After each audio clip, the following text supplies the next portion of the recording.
Bueno, si esto cabe acá. Bueno, muchas gracias de nuevo por la invitación y por ustedes por quedarse hasta este rato. Para hablar de gram negativos multiresistentes, vamos a hablar de un grupo de bacterias muy interesante que son las enterobacteriáceas, entonces bacilos gram negativos, fermentadores de la glucosa. Y quiero arrancar hablando por el tamizaje del antibiograma en este grupo de bacterias. Entonces, ¿qué probamos de primera línea? Ampicilina, que se puede hacer por disco o por MIC.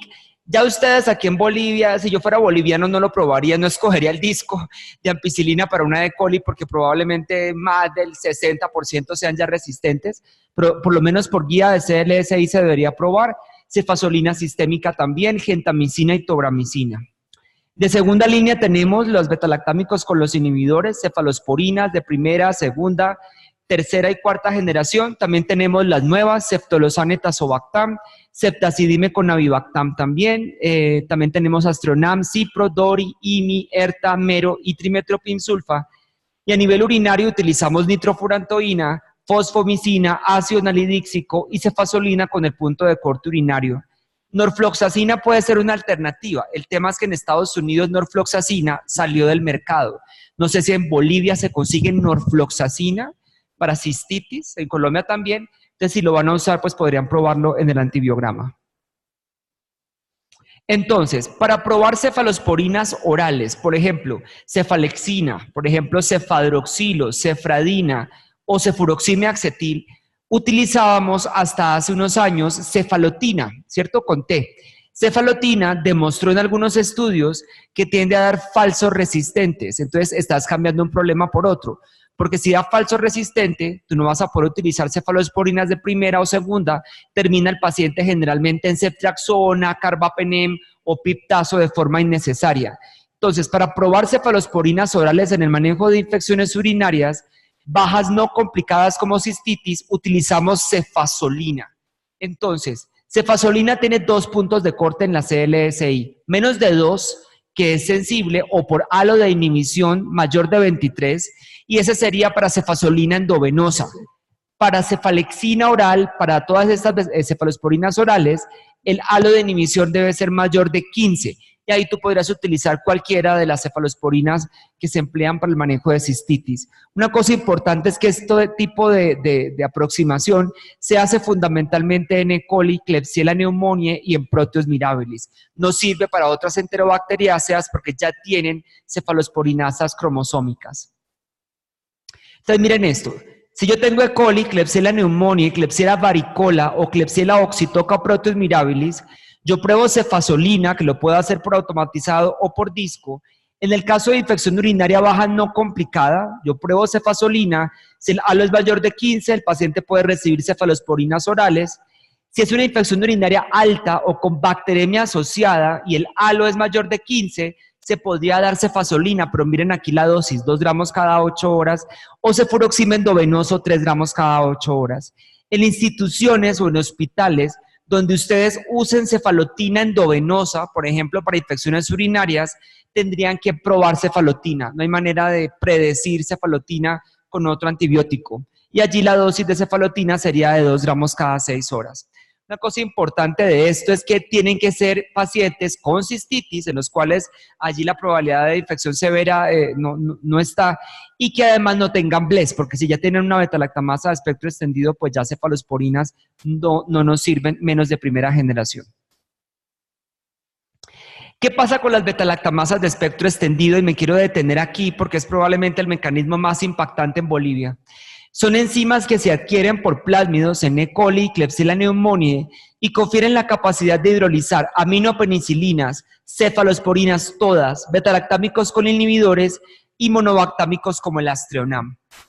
Son inhibidas por los carbapenems, erta, imi y meropenem, por cefamicinas como cefoxitina y cefotetán y por este nuevo inhibidor avibactam. Son inhibidas parcialmente por piptazo y por ceftolozane tazobactam. Antes del 2000 o hasta el año 2000, las BLES eran mutantes de las betalactamasas TEM y SHIF en plásmidos, en gran medida en nosocomiales y la mayoría en Klebsiella pneumoniae. A partir del año 2000, CTXM es la más frecuente, precisamente por escapes cromosomales de Cliveras corbata, es la ble más predominante en Sudamérica hace más de 10 años, está menos confinada a los hospitales y ahora hay mucho en la comunidad, como es lo que está pasando aquí en Bolivia, y la mayoría son en E. coli. Recuerden que esa resistencia es por plásmidos. Entonces, en un plásmido es este material genético móvil. Ahí se pueden insertar los genes de resistencia para otras familias de antibióticos, clorfenicol, tetraciclinas, trimetoprim, quinolonas, aminoglicósidos.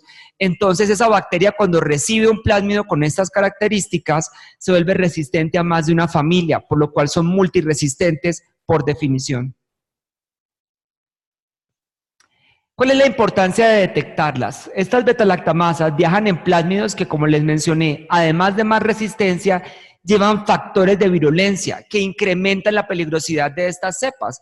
Ya no es el paciente típico que tú ves en urgencias, sino es un paciente que llega mucho más comprometido, más tóxico, que requiere atención inmediata. Porque se han observado fallas terapéuticas con cefalosporinas, penicilinas con inhibidores, quinolonas y aminoglicósidos, porque mediante su detección el abordaje terapéutico se ajusta a las características del paciente y porque están ampliamente diseminadas. En Colombia yo tengo 40% en Klebsiella y más o menos un 20 o un 30% en la E. coli. Ustedes aquí tienen probablemente el doble de esa tasa. Desde el punto de vista terapéutico, hace unos años se ha venido demostrando, miren esto, que los carbapenem son los antibióticos más eficaces asociados a menor mortalidad. Miren el problema de las quinolonas, miren las cefalosporinas, inhibidores como amoxácido clavulánico, ampisulbactam y drogas no activas, obviamente mayor mortalidad, pero tengan que tener mucho cuidado con las quinolonas, principalmente cuando se utilizan para pulmón y sangre. Las quinolonas en las ble, si son sensibles, pueden ser una muy buena alternativa en infecciones urinarias, pero en infecciones, por ejemplo, que tengan allí involucrado pulmón o sangre, la mortalidad puede ser superior. Este es otro artículo que apareció después, también muy interesante, son Ns pequeños, es verdad, no es un gran número de pacientes, pero miren la mortalidad con las fluoroquinolonas. ¿Cuál es el problema de las quinolonas? Cuando tú miras el disco, por ejemplo, de Cipro, y los puntos de corte que teníamos para E. coli o Klebsiella, podían dar sensible estas cepas ya con mutaciones en las girasas o con estos nuevos mecanismos plasmídicos que son las QNR, que son unas proteínas protectoras de las quinolonas, viajan en esos plásmidos y entonces usted no le alcanza a dar resistente en el antibiograma. Aumenta un poquito la MIC, pero no lo lleva al rango de resistente. Cuando usted lo coloca en vivo a la dosis estándar que se utiliza de Cipro, que es de 400 IV cada 12 horas, podría tener falla terapéutica. Los aminoglicósidos también tienen falla terapéutica, principalmente fuera del tracto urinario, pulmón o sangre, abscesos, porque tienen una muy mala penetración, y recuerden que los aminoglicósidos no cubren anaerobios. Betalactámicos con inhibidores también tienen mortalidad, aunque es menor, y los carbapenémicos siguen siendo los más activos. La CLSI cambió los puntos de corte de las quinolonas para este año 2019. Ustedes entonces que hacen discodifusión para las enterobacteriáceas, miren que Cipro, el halo ahora es diferente, debe ser más grande, más de 26 milímetros, y para LIVO el halo debe ser mayor de 21 milímetros. Si ya les da sensible hay mayor probabilidad de éxito, pero como les digo, las quinolonas deben estar totalmente restringidas donde sean la mejor opción por los efectos secundarios. ¿Cuándo hacer la prueba de ble? Ustedes muchos la hacen por defecto, pero si uno mira la definición, tendrías que hacerla cuando tengas halos de ceftazidime menor de 22 o halos de cefotaxime menores de 22 o halos de ceftriaxona menor de 25. Allí hay que hacer la prueba de ble y seguimos recomendando, a pesar de que CLS y EUCAS dicen que no, que el resultado final de la cefalosporina sea editado a resistente para evitar posibles fallas terapéuticas en las infecciones más severas. La prueba se puede hacer por sinergia, que este es el método francés, donde se coloca un disco de amoxácido clavulánico y las cefalosporinas alrededor, ¿cierto? Y si se ve un efecto allí como de aproximación, como que el halo de la cefalosporina trata de tocar el ácido clavulánico, es una prueba positiva, o esta que es la que está en el manual de la CLSI, donde se utiliza la cefalosporina sola y combinada con el ácido clavulánico, y si se ve más de 5 milímetros de amplitud en el halo, entre la cefalosporina que no tiene el inhibidor versus el que sí lo tiene, es una prueba positiva. Es muy importante que se monten los controles E. coli ATCC 25922 como control negativo o sensible y Klebsiella pneumoniae 700-603 como control positivo de esta prueba. Ahí está la prueba, como ustedes pueden ver, van de 5 milímetros de diferencia entre el disco que no tiene el inhibidor versus el disco que tiene el inhibidor. Este es el método también de sinergia, el método francés. Miren aquí cómo se ve como una sinergia hacia el ácido clavulánico. También se puede hacer por ITES, entonces el problema es que es más caro, pero ITES también tiene unas tirillas que traen por un lado la cefotaxime con el ácido clavulánico y por un lado la cefalosporina sola, y también si hay una reducción en más de 3 diluciones, desde la elipse que tiene el ácido clavulánico respecto al otro lado que no lo tiene, es una prueba positiva para el test de Bless.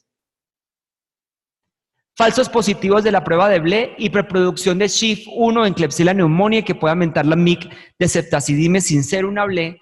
Falsos negativos, coexpresión de Blé con AMC, Bless con MIC muy elevada o Bless con MIC muy bajita, podrían dar algunos falsos positivos y negativos de este test. Ahora, uno de los grandes retos es la detección de Blé en este grupo de bacterias. Klebsiella aerógenes, Enterobacter cloaci, Serratia, Citrobacter, Morganella, porque ellas tienen AMC, entonces el ácido clavulánico no lo inhibe.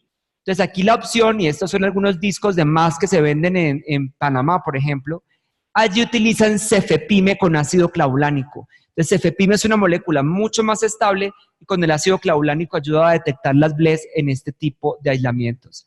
La verdad es más como de interés educativo, epidemiológico probablemente. Si tienes un Enterobacter cloaci que te da cefepime resistente, es una probabilidad de que tenga una Blé adicional al AMC cromosómico que tiene. Entonces podrías hacer esta prueba y darte cuenta qué es lo que pasa allí. Pero terapéuticamente, cero importante. Tú le das a todos esos pacientes carbapenem. Así de simple. Los sistemas automatizados, ¿cómo funcionan? Por ejemplo, el desempeño es aceptable para detectar Bless en Klebsiella y E. coli. Si la Blé fue detectada como positivo, no se recomienda hacer otras confirmaciones, excepto si tienes cepas con MIC muy bajito para cefalosporinas o si existe la posibilidad de producción de AMC plasmídico, por ejemplo, con FOX resistente y un test de Bless negativo que además tenga sensibilidad al cefepime. Miren esta cepa, es una E. coli muy sensible a cefalosporinas, pero tiene un test de Blé positivo. Ahí le hacemos entonces la prueba manual y salimos de duda y reportamos con la prueba manual. Pero no es lo usual, eso es muy raro que pase en la clínica. O miren esta otra cepa, es una E. coli, entonces da test de Blé negativo, da resistente a la cefotaxima, da piptazo sensible. Entonces aquí el médico viene, se confunde, no sabe si quiere utilizar piptazo o no, porque qué tal que sea una Blé. Entonces esta se podría reconfirmar a través de discos y esas pruebas de sinergia. Miren este resultado.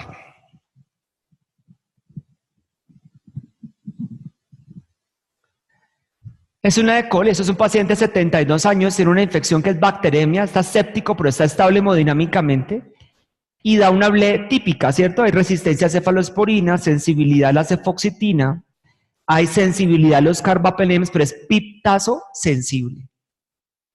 Entonces, si uno hace un sondeo, mucha gente levanta la mano y dice, este paciente yo utilizaría piptazo por ser sensible. ¿Y cuál es la controversia en este momento?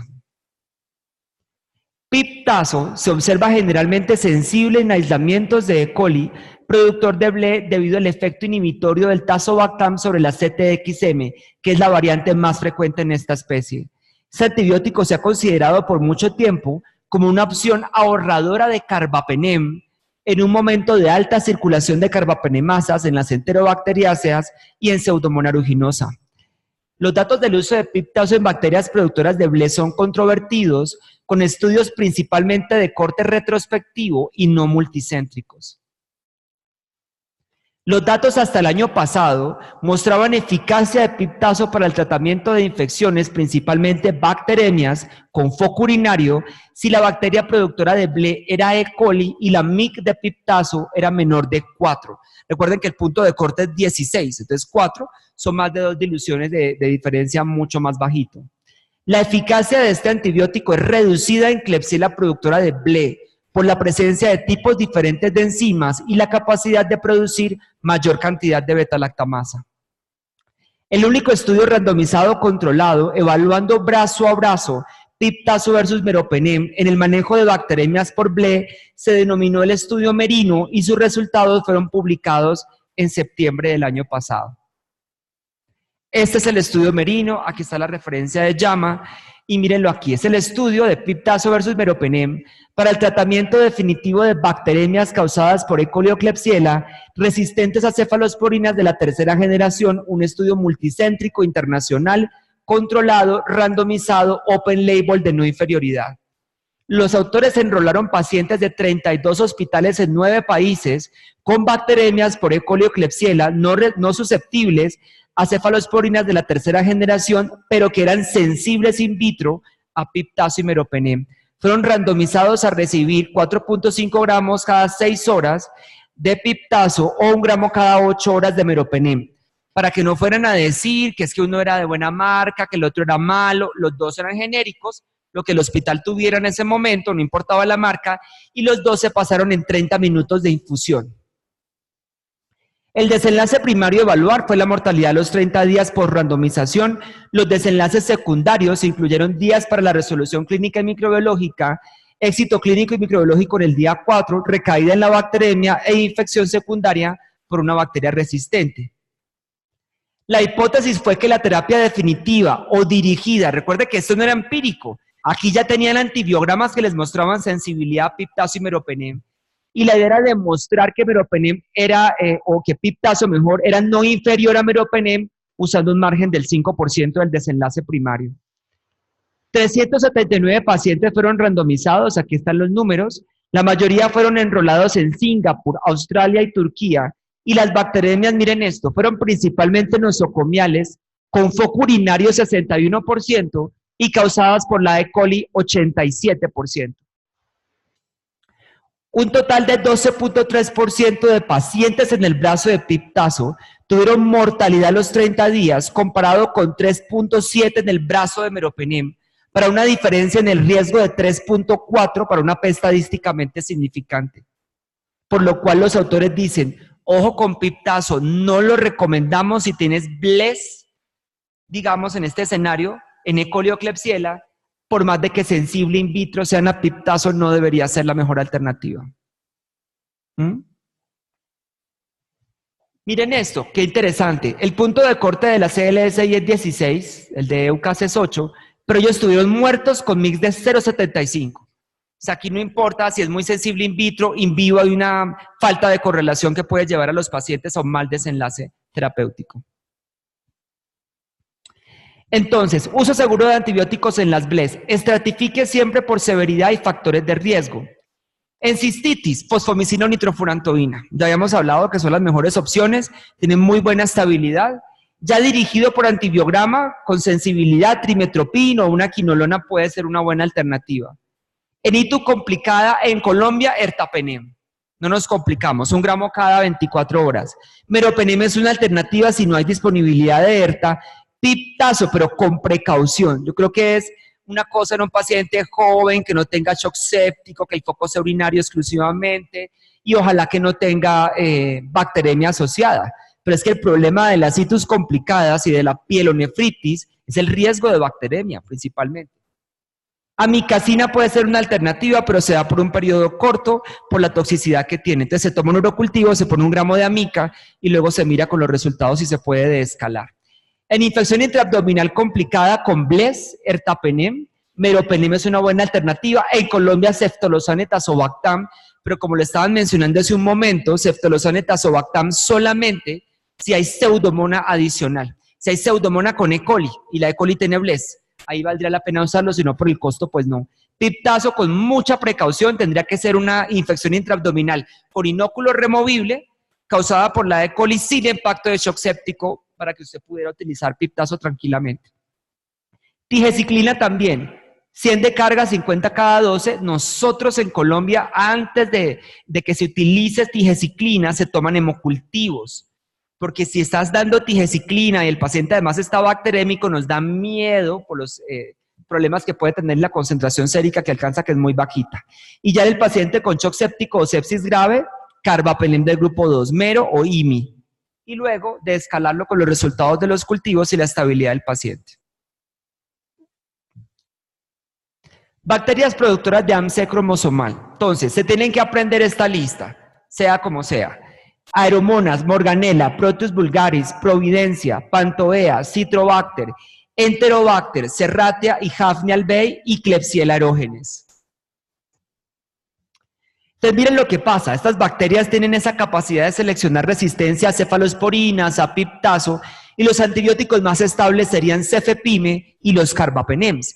Entonces, en el ejemplo clásico, se arranca tratando un Enterobacter cloaci con ceftriaxona. Al inicio puede comenzar viendo éxito, el paciente va bien, pero el tercer o cuarto día o a la semana el paciente recae en la infección y esto puede ser una de las causas que está explicando esa recaída, por lo cual nosotros no recomendamos desde la API utilizar cefalosporinas de tercera generación, de segunda ni de primera. Cefepime sería la única cefalosporina que podrías dar y un carbapenem, dependiendo del tipo de infección, sería más seguro. Piptazo, bueno, está bien, sí es sensible, pero con MIC bajito y en foco urinario únicamente. Esas son las reglas de experto. Interpretar como resistentes o suprimir del reporte o poner un pie de nota para que en este grupo de bacterias no se utilicen cefalosporinas de primera, segunda o tercera, Apisulbacterium oxaclavulánico y Astreonam, y piptazo si la bacteria está en sangre, pulmón o líquido peritoneal por el inóculo. Reportar como opciones para individualizar aminoglicósidos, amica y genta, quinolonas con una MIC bajita, que es el nuevo punto de corte de la CLSI, carbapenems, erta y mero, piptazo solo en infecciones urinarias con MIC bajito, ceftolozano solo con infecciones mixtas con impacto de pseudomona con MIC bajito, y cefepime con MICs menores de 2. Si usa disco, el halo debe ser mayor de 25, y a mí sí me da miedo con cefepime en infecciones graves fuera del tracto urinario, porque tendrías que dar 2 gramos cada 8 horas, que es la dosis de pseudomona, y algunos datos de mortalidad en Enterobacter cloaci en bacteremia con cefepime. Y para terminar, las carbapenemasas. Miren este resultado. Hombre de 70 años, hiperplasia prostática, resección transuretral, recuento de las colonias 10 a las 5, muestra orina por sonda. Mañana no se pueden perder mi charla por la mañana porque vamos a hacer de esto interactivo. Quiero que ustedes miren, opinen, hablen de tratamiento, hagamos una sesión de estas que sea interactiva con casos de antibiograma y discutamos todos cuál sería probablemente la mejor aproximación terapéutica con lo que tenemos aquí en Bolivia. Entonces, esto es típico, aquí no hay pierde, ¿cierto? Resistencia a cefalosporinas, a ertapenem, a IMI y a mero, que probablemente llevan a cabo la presencia de una carbapenemasa de clase A como KPC genera este fenotipo y este resultado. Entonces, una enterobacteriácea puede hacerse resistente a carbapenems por 2 mecanismos principalmente. Tener una BLE o una MC con cierre de porinas que no tienen amplia diseminación, que los resultados no van a dar una resistencia tan extrema, que son mucho más fáciles de tratar y que no se diseminan. Pero este es el más peligroso. Tener una carbapenemasa, pero además con cierre de las porinas. Entonces, allí las concentraciones mínimas inhibitorias dan muy altas y esas bacterias tienen la capacidad de generar clones y brotes a nivel hospitalario asociados a alta mortalidad.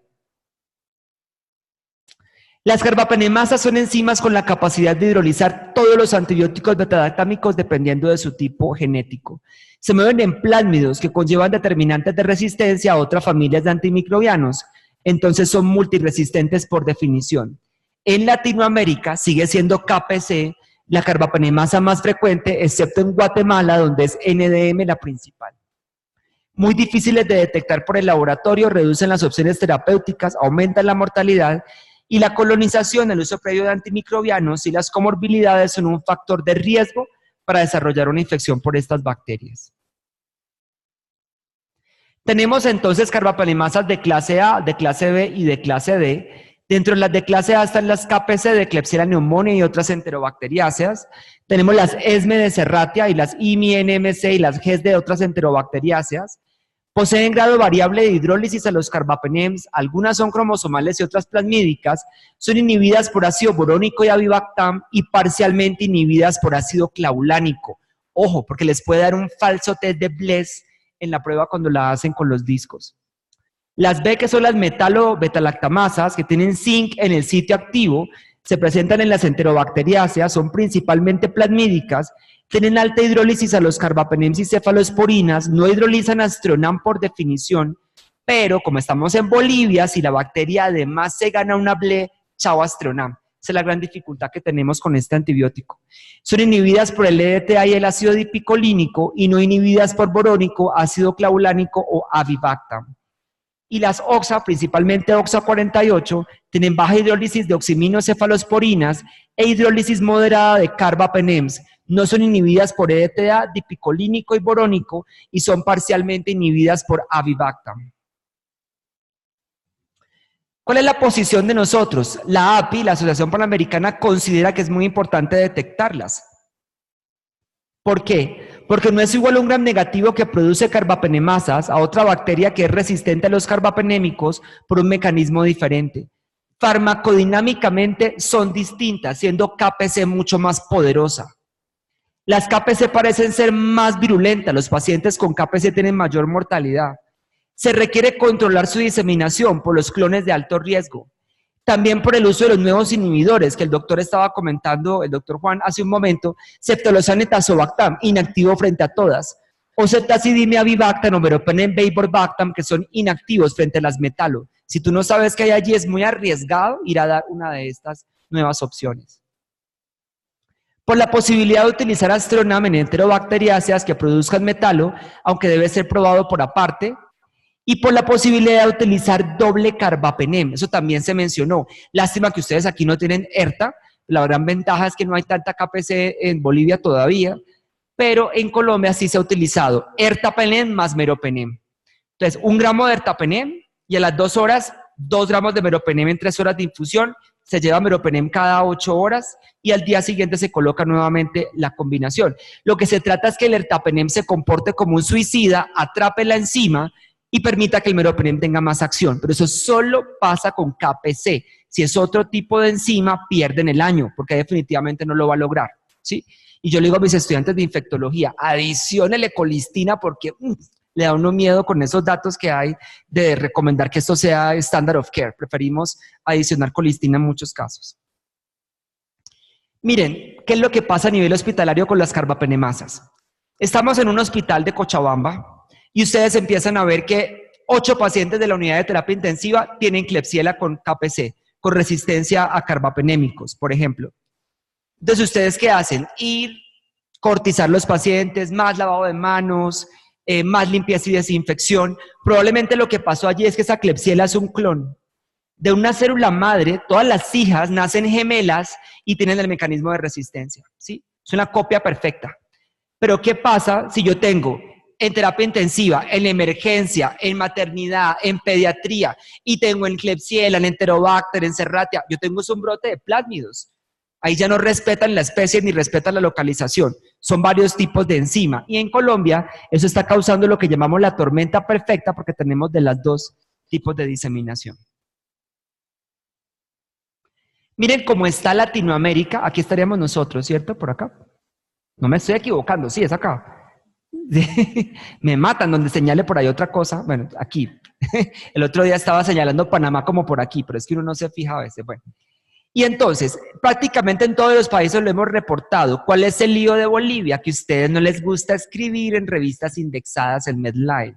Entonces, si no escriben en revistas en inglés, es complicado porque no aparecen cuando los busquen. Entonces, ¿qué van a decir? No, en Bolivia no hay. Mentira, sí hay, pero es que no están saliendo en la epidemiología. Entonces, eso es una cosa que es importante de controlar. Argentina, que es vecino de ustedes, tiene bastante. Chile, ellos dicen que no, pero yo creo que hay allí algo que no están viendo, tienen menos. Perú está lleno, que yo trabajo muy de cerca con Perú, Ecuador está lleno, Colombia ha tenido de todo y miren los demás países. Entonces, en la detección de las enzimas carbapenemasas hay 2 tipos de pruebas. Pruebas que yo llamo de captura. ¿Está o no está la enzima? Que eso es de mucha ayuda, ¿sí o no? Yo necesito saber si lo que hay detrás es una carbapenemasa o es otra cosa. Sobre todo si hay sensibilidad a ciertos antibióticos. Entonces está la prueba de Hodge, que miren, yo sé que la CLSI lo mandó una tabla archivo, sé que las test de inactivación, Carba, NP o Blue Carba son mejores que la prueba de Hodge. También sé que las pruebas de cassette de monocromatografía son mejores que la prueba de Hodge. Pero ¿qué hacemos? Estamos en Latinoamérica, esto no es Suiza, y entonces si no hay plata, por lo menos una prueba de Hodge algo le muestra. ¿Sí o no? Si le da positivo, y está bien montado, claramente, sí, con todos los controles, y está bien montada la prueba de Hodge, está positivo, yo creo que el clínico va a utilizar terapia combinada. O sea, algo te está mostrando, por lo menos la bacteria tiene una enzima muy poderosa. Y ya lo siguiente serían pruebas de diferenciación que clasifican la enzima si es clase A, B o posiblemente de clase D. Ácido borónico que detecta las KPC de clase A, LDTA que detecta las metalo como las NDM o las BIM, y si no se detectan con estos discos o con estos métodos ninguna de las dos, posiblemente sospechamos que se trata de una de clase D. Reglas de experto. Si yo tengo carbapenemasas de clase A o inhibibles con ácido borónico y avibactam, reportar aminopenicilinas, ureidopenicilinas, cefalosporinas y astronam como resistente, porque no hay datos que digan que funcionan en estas bacterias. Reportar ertapenem como resistente por ser el carbapenem más lábil. Mañana les muestro algunas cepas bien interesantes. Tamizar y reportar ceftazidimia avibactam por ITES o microdilución en caldo. En Colombia ya nos toca porque ya lo vamos a lanzar. Si se detecta el carbapenemasas de clase B o inhibibles con EDTA o ácido dipicolínico, reportar aminopenicilinas, ureidopenicilinas, cefalosporinas y carbapenem como resistente. Y tamizar y reportar astreonam. Ustedes no pueden dar astreonam a ciegas, tienen que ver que haya sensibilidad. Sobre todo porque aquí en el Bolivia no hay avibactam. Si tuvieran avibactam con ceftazidime, ustedes podrían dar ceftazidime, avibactam, astreonam, que es lo que estamos haciendo con las metalo en Estados Unidos. Si se detectan carbapenemasas de clase D o no inhibibles con ninguno de borónico o EDTA, se reportan aminopenicilinas, ureidopenicilinas, cefalosporinas de primera y segunda como resistentes, ertapenem como resistentes, y miren qué curioso, las cefalosporinas de la tercera, pero sobre todo de la cuarta generación como cefepime, se reportan como dieron. Si dieron sensibles, sensibles, y el tratamiento de elección puede ser cefepime con colistina o cefepime polimixina B. En la SOXA 48 es diferente. También sería reportar ceftazidimia avibactam. Pero si no hay cefepime colistina, cefepime tijeciclina, cefepime amicacina, son muy buenas alternativas. Entonces, para terminar, ¿qué se puede hacer de tratamiento? ¿Qué hacemos en Colombia? Si el paciente está séptico pero está estable, recordemos que ahora esa definición de sepsis severa se acabó, entonces esto es séptico estable o séptico inestable, ¿no? Si está estable todavía, meropenem con colistina o polimixina, si el foco es pulmón o sangre, ahí están las dosis. Nosotros preferimos polimixina en pulmón o sangre y colistina si el foco es urinario. También podría ser un aminoglicósido si el foco es urinario y hay sensibilidad. Si el foco es intraabdominal o tejido blando, meropenem con tijeciclina. 2 gramos cada 8 horas más tijeciclina. Ahí no es necesario aumentar la dosis, el paciente todavía está estable. Si ya está en shock séptico, triconjugado. Meropenem con colistina o polimixina B más tijeciclina. Porque a mí me afana meropenem con colistina aminoglicósido por mayor nefrotoxicidad, pero mucha gente ha tenido que usarlo. Ahí están las dosis. Y si van a usar tije, por ejemplo, y el foco es pulmón o sangre, seguramente en el paciente inestable toca dar dosis al doble. Pero les toca premedicar a los pacientes por la náusea. Fosfomicina endovenosa es una alternativa en pacientes renales o con falla terapéutica. Ojo, porque mínimo tendrías que dar de 4 gramos cada 6 a 8 horas de fosfomicina endovenosa, y esa fosfomicina endovenosa tiene una alta concentración de sodio. No vaya y sea Satanás que con tanto sodio le haga una insuficiencia cardíaca al paciente. Hay que estarle midiendo eso con mucho seguimiento.